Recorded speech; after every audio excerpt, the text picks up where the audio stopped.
Yeah, they're quick. They're going straight into. They don't want to wait or anything. All right, very interesting. I honestly wonder how. I'm very interested to see how neutral's gonna kind of play out because they both kind of just want to full screen projectile, and that's gonna be a big thing of who can kind of finagle their way out of there. All right, very good stuff coming out from Bandit. So I've talked to a bunch of people about this not recently, but during the off before we all were quarantined, and low key, K-Rool became one of the best heavies in the game, right? After that's the 7.0 buffs. He definitely got a lot better.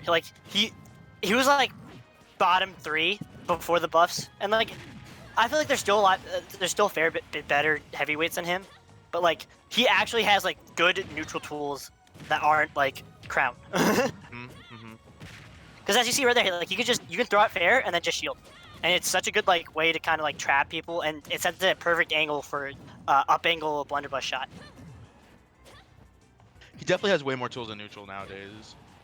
A lot of good things to mix up his opponents with. Oh wow, good edge guarding. Yeah. All right. Man, doing a fantastic job here, holding on to this first stock for so long. Command grab through. I will say this: command grab going through platform will never not be the wackest thing to me. It's they're holding a move. It's oh, let me just run over, and they just fall through. It's wait, what? Woo! What phenomenal spacing. Back air, nice. He's doing I feel like he's just doing a better job than Joestar is at just calling out each other's movement. Bandit's always just calling out the jumps, calling out the back dashes, always ready with either good defensive positioning or a hard punish. No, absolutely, he's doing a fantastic job here. He knows exactly what Joestar wants to do. Oh, that back air's gonna take it though. I think that would look like a tipper back air, taking it finally at 143. Yeah, he really wanted to. He got kind of greedy there. He was really wanted to sneak in the fair because that could possibly put him onto the right side platform and or just put him in a very bad position that he can tech chase off of. Bandit's mix-ups right now in neutral are insane. Actually, right now, he's calling Mr. Joestar on so many things, and Mr. Joestar has just no idea how Bandit's approaching. Oh! Wow, what a down smash! That was nice. That was a really good showing from Bandit in game 1 here. I really enjoyed what he was doing. On nothing too crazy, but he played that neutral really well. Yeah, it was just very good, solid, clean play. Just having better positioning and better character and stage awareness of where the hitboxes end and the relative speeds of each other's moves. I don't think Bandit definitely took that convincingly, but I don't think Joestar's completely out yet. No, not at all. And I don't know if he stays Byleth. I think it feels like it should be a good matchup for Byleth. But Bandit's doing a really good job with these cannonballs. Yeah. And he's keeping Joestar away just enough where the fair is too slow, and if he has to dodge the cannonball, then he can come in with an air and start some sort of combo chain. Yeah, he's definitely putting Joestar at those awkward angles where it's I don't have a fast enough option that covers what you're doing right now. But as you're saying, the cannonballs, I didn't really see that many crowns, and it's a decently easier to parry cannonball. So I wonder if Joestar can start getting the parry timing down and use the parry mechanics in order to break the zone, because a lot of times a Bandit will do retreating a retreating cannonball and then kind of almost set up a pseudo fair wall of just I'm gonna fair at certain angles so that if you jump in here you get hit, or you don't feel comfortable jumping in here. And if Joestar can master the grounded approaches, because he's jumping a lot and he's getting called out for it. It's those grounded approaches are really gonna break this next game. And it seemed like a lot of Byleth's moves were just too slow to punish the cannonball, right? Bandit was throwing out a cannonball, and Joestar's trying to come in with a fair or something, but he's already getting suctioned. He's already getting sucked into the blunderbuss, and it's just it just looked really difficult for Joestar to really find any meaningful ways to get in. Mhm. Yeah, I wonder if he might pick a smaller stage because like it definitely felt like he was losing the long game. But considering that he does have like that multi hit, that the bargain brand Palatine and Nair, I definitely think that like a much closer quarter stage could help him out. But we're going to Town City, and I just want to shout out Joestar for picking the clearly superior Byleth skin, the Edelgard skin. Facts. good I'm job for glad we him. can agree that that is indeed the best kid. It's just like any other skin is wrong, just subjectively. Ooh, what a punish shot! Like doing a cross up there, so that even if Joestar had the forethought to like bring up his shield in time, he would be completely safe on block. I got him a lot of good punishes. Yeah. Just a lot of missed buttons there from Joestar. He had an opportunity to punish Bandit a lot there, but he threw out like a up air and missed it, and Bandit just took advantage of that because Byleth's moves are so slow.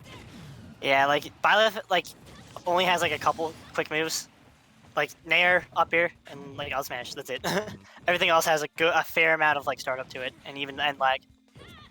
But having said that, he cleaned up that stock pretty nicely. Got that back air off stage on Town, which has the smallest side blast zones. Yeah, it's very small side blast, but his top blast zones are huge. Like I think it's the highest in all the legal stages. I think Battlefield's still bigger, but like it's like Battlefield, and then right under it, top blast zone, it's like Town. Yeah. This is, I mean, probably a good stage selection for Joestar, actually. Get those easier tipper kills off the side. So I definitely understand what he's going for.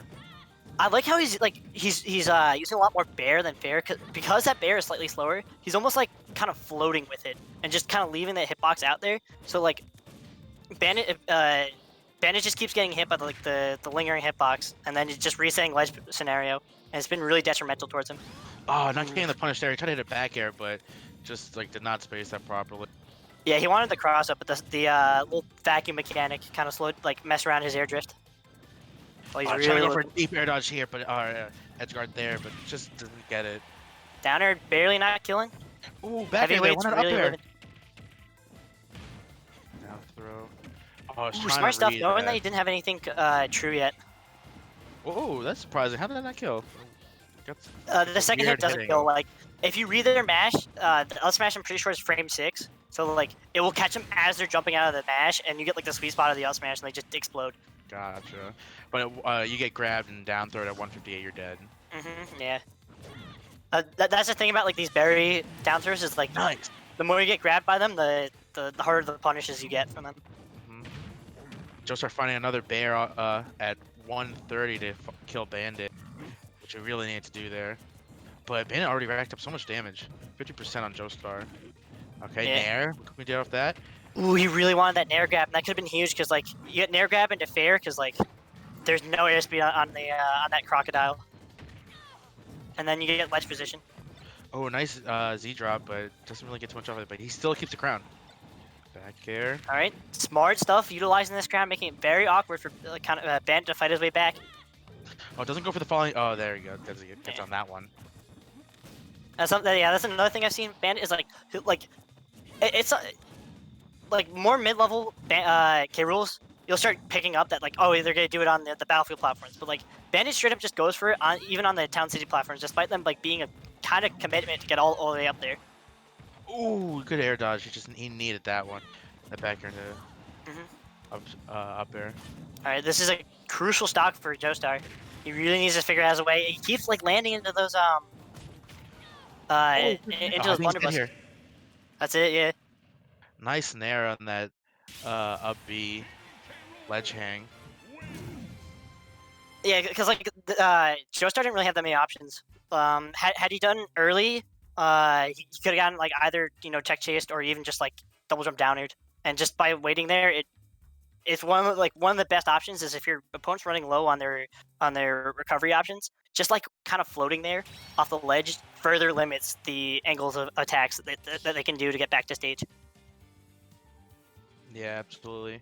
Joestar putting up a valiant effort there in game 2. unfortunately, I think he just took too much damage from these just random cannonballs. He just falls into them when he really should have been dodging them. Yeah, he kept getting grabbed by like those up close. As you said, like those up close cannonballs really put on a lot of damage. You get grabbed by either the command grab or he'd like just get hit by it, which does even a bit more damage. It was very unfortunate that like he wasn't really able to figure out like what move would allow him to consistently punish that. So who do we got up next? So right now we have Junior, JJ JR versus Mega Chad. Ooh, Mega Chad. Yes.